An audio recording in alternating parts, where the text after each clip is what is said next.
Hello दोस्तों, welcome back to my channel red funda. शुरुआत करता हूँ एज यूजुअल कल के रिव्यू से। बट रिव्यू से पहले आपको जो एक बात बताना चाहता हूँ, जिसकी खासियत बताना चाहता हूँ कि मैं आपको कल बोला था कि कल वेडनेसडे है और मार्केट रेंज बाउंड होने के चांसेस ज़्यादा रहेंगे। और एज इट इज़ आज आपने दिन भर देखा होगा। तो भाई लोग, जो लेवल बोला था कि रेंज बाउंड होगा होगा होगा, वही हुआ। दिन भर मार्केट रेंज बाउंड रहा, जिसमें ऊपर से भी कुछ दिया नहीं, नीचे से भी कुछ दिया नहीं। ना क्या बोलते इसको, ऑप्शन बायर को कुछ मिला, ना स्टॉक बायर को कुछ मिला। हाँ, मिला तो सिर्फ ऑप्शन सेलर को मिला, ये तो श्योर हुआ। बट ये हुआ कि मैंने आपको ये बोला था कि निफ्टी अगर 404 को ब्रेक करेगा तो थोड़ी बहुत अपने को मूवमेंट मिल जाएंगी। और ये जो ब्रेकआउट दिया है निफ्टी ने, तो ये 702 तक का ब्रेकआउट है।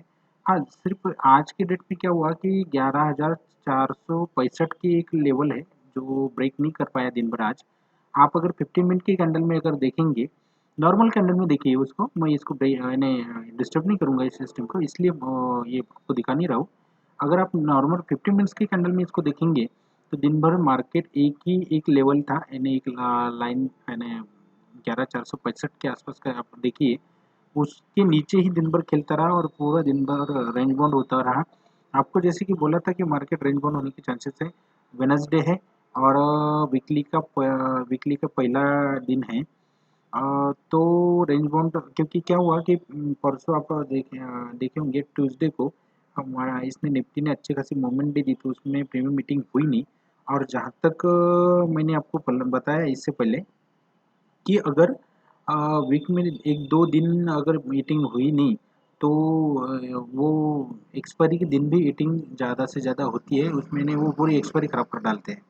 तो उससे अच्छा ये है कि एक दिन पहले अगर होती है तो फिर उससे नहीं, वीकली के फर्स्ट डे में कुछ अगर होता है तो फिर अपनी एक्सपायरी अच्छी जाती है। कल अगर देखेंगे ना, तो कल अगर 11,466 को निफ्टी ब्रेक करता है तो फिर अच्छी खासी मूवमेंट मिलने के चांसेस है। जैसे ही 11,466 अगर निफ्टी ब्रेक करता है, तब आपने 11,470 में 70 के आसपास में उसमें एंट्री ले लीजिएगा, सिर्फ 9:30 के बाद में।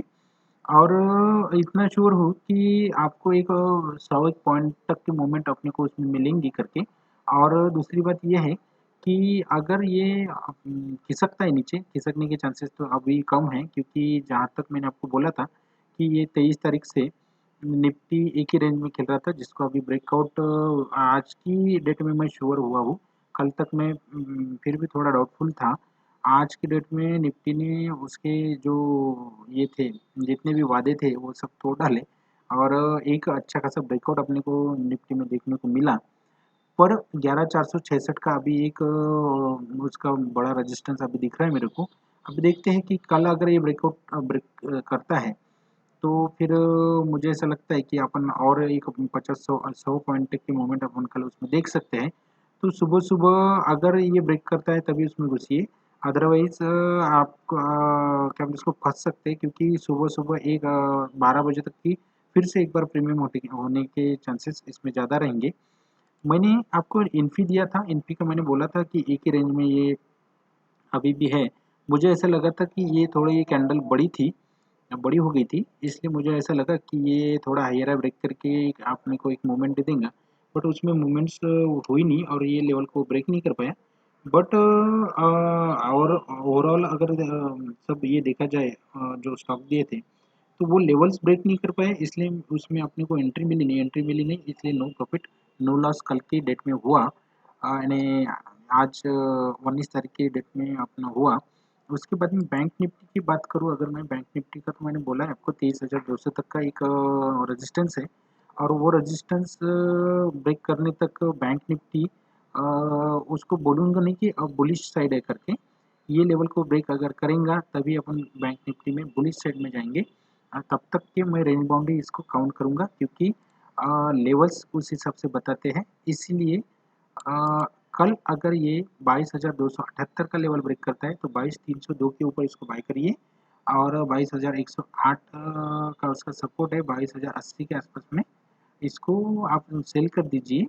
अगर ये हुआ तो, बट अगर निफ्टी कल चलता है 11,466 अगर ब्रेक करता है, तब बैंक निफ्टी भी उसके साथ में दौड़ लगाने को तैयार होगा, ऐसा मुझे लगता है। तो ये रहे निफ्टी और बैंक निफ्टी के लेवल कल के लिए, यानी थर्सडे 20 अगस्त 2020 के। और बात करता हूँ फिर केमिकल्स, यानी जेबी केमिकल्स करके ये स्टॉक है। ये आरती की बहन है, ऐसा मैं बोलूँगा। जयश्री केमिकल्स और आरती केमिकल्स, बराबर। जेबी केमिकल्स बोले तो ये जयश्री केमिकल्स है, और आरती ड्रग्स बोले तो जिसको मैं बोलता हूँ आपको, जिसमें अच्छी खासी मूवमेंट अपने को मिली थी, तो वो आरती ड्रग्स करके था। ये दोनों भी अच्छे खासे स्टॉक्स हैं। मैं इसको क्या बोलते, इसको बहुत दिनों से इसको वॉच करता हूँ, और इसमें ट्रेड भी मैंने इससे पहले लिए हैं, और मूवमेंट्स भी मिली है। आज तक कि मैं इसको दे नहीं पाया, इसलिए क्योंकि इसमें अच्छी खासी ये नहीं हुई थी। ये एक स्पेसिफिक रेंज बाउंड के लेवल में खेल रहा था। अभी इसने ब्रेकआउट दिया है, तो अगर हो सकता है तो इसको आप होल्ड भी कर सकते हैं, क्योंकि जैसा आरती ड्रग्स है वैसा ही जेबी केमिकल है। कंपनी अच्छी है, फंडामेंटल अच्छे हैं, मैनेजमेंट अच्छी है, और इसकी स्टडी की है, तो मुझे ऐसा लगता है कि ये आपको आने वाले 1-2 महीने में अच्छा खासा रिटर्न देने को तैयार हो जाएँगे, क्योंकि आरती केमिकल जैसे बिहेव करती है, उस टाइप की ये कंपनी है। और मुझे ऐसा लगता है कि आने वाले 2 महीने में अपने को अच्छी खासी मूवमेंट इसमें देख सकते हैं अपन। पर कल के लिए इसका रेजिस्टेंस 800 है, 802 के ऊपर इसको बाय करिए, 790 इसका एसएल रख के 807, 812, 818 के टारगेट इसमें कल अपने को मिल सकते हैं। और उसके बाद में बालकृष्ण इंडस्ट्रीज़ को मैं रेफ़र करूँगा कल के लिए। बालकृष्ण इंडस्ट्रीज़ इससे पहले अपने मैं आपको 4-5 बार दिया हूँ, और इसका रेजिस्टेंस 1373 का है, 1376 के ऊपर इसको बाय करिए, एसएल 1362 का रखिए। 1380, 1385, 1391 तक के टारगेट इसमें अपने को देखने को मिल सकते हैं। इसको सेल कर दीजिएगा अगर नीचे आता है तो 1360 के आसपास में 16 पॉइंट के लिए।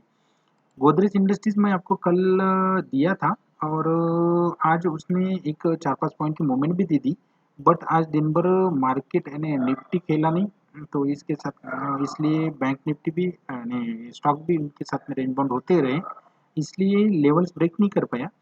बट अगर ये कल 410 का लेवल ब्रेक करता है तो 412 के ऊपर उसको बाय करके 401 का एसएल रख के 416, 420, 425 के टारगेट इसमें मिलने के चांसेस है।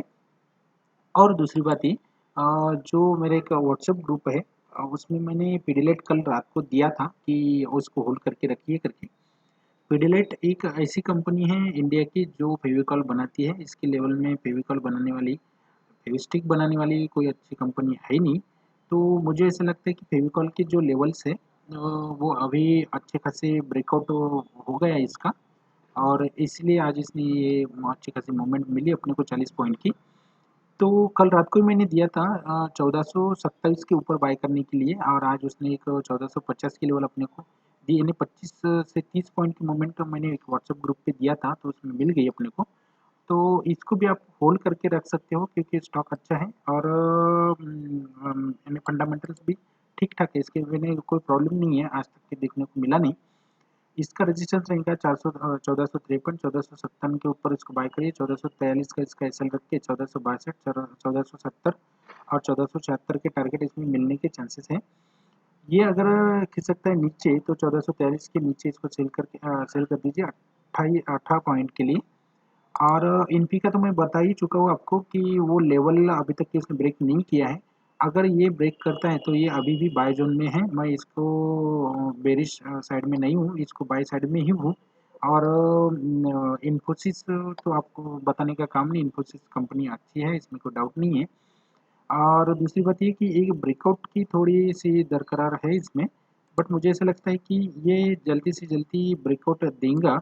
और दूसरी बात ये कि थोड़ा-सा फँस गए एक रेंज में, बट वो जैसे ही क्लियर होता है तो ये इसमें से अपने को अच्छी खासी मूवमेंट दे देगा। रेमंड का मैंने शायद इससे पहले दिया हूँ, हाँ, दिया हूँ। और दूसरी बात ये है कि इसको मैं होल्डिंग के लिए दिया हूँ। अब होल्डिंग के लिए क्यों दिया हूँ, ये तो कुछ ये प्रॉपर नहीं है ऐसा आप बोलेंगे। बट रेमंड का मैंने इसलिए आपको दिया है होल्डिंग के लिए, क्योंकि अभी त्योहार सामने आ रहे हैं, और दूसरी बात ये है कि इसकी जो कोरोना काल में जो पिटाई हुई थी, वहाँ से उभरने को इसने टाइम लिया और ये क्या बोलते हैं इसको अभी तक के उठा नहीं करके, बराबर। अभी इसके लेवल्स मेरे को थोड़े ठीक-ठाक लगे हैं और मुझे ऐसा लगता है कि आने वाले 2-3 महीने में ये जो त्योहार्स है उसमें ये रेमंड की ये सेलिंग अच्छी होंगी प्रोडक्ट्स की। और दूसरी बात ये कि जो लेवल रेमंड की एक 1000-1200 रुपए के आसपास में थी, तो वो अभी तक के ये ने इसकी जितनी ग्रोथ चाहिए थी वो लेवल उतनी हुई नहीं। तो मुझे ऐसा लगता है कि ये ग्रोथ के लिए तैयार है और थोड़ा-सा ब्रेकआउट भी इसने दिया है, इसलिए मैंने इसको होल्डिंग को दिया था और उसमें अच्छी खासी मूवमेंट भी अपने को मिली है। मैंने इसको शायद 240 के आसपास से कुछ तो भी होल्डिंग के लिए बताया था और अभी 285 283-84 के लेवल आज उसने दिखा दिए हैं। तो ये सब जो बताता हूँ आपको तो वो एक लेवल्स एंड सपोर्ट की वजह से होता है। ये अगर कल एक 285 का लेवल ब्रेक करता है तो इसको भी आप बाय कर सकते हैं कल 12 पॉइंट के लिए। और जो भी प्रेडिक्शंस देता हूँ वो मेरी खुद की एनालिसिस रहती है और इसमें आपका जो भी प्रॉफिट एंड लॉस होता है तो उसके लिए ट्रेड फंडर कोई जवाबदार नहीं रहता है। और जाते समय आपको एक रिक्वेस्ट करूँगा कि प्लीज़ मेरे चैनल को लाइक, सब्सक्राइब एंड शेयर कर दीजिए। एक फॉर्मेलिटीज़ करके बोल रहा हूँ, प्लीज़ मेरे चैनल को लाइक, सब्सक्राइब एंड शेयर करिए। थैंक यू सो मच रुकता हूँ यहीं के लिए। Thank you.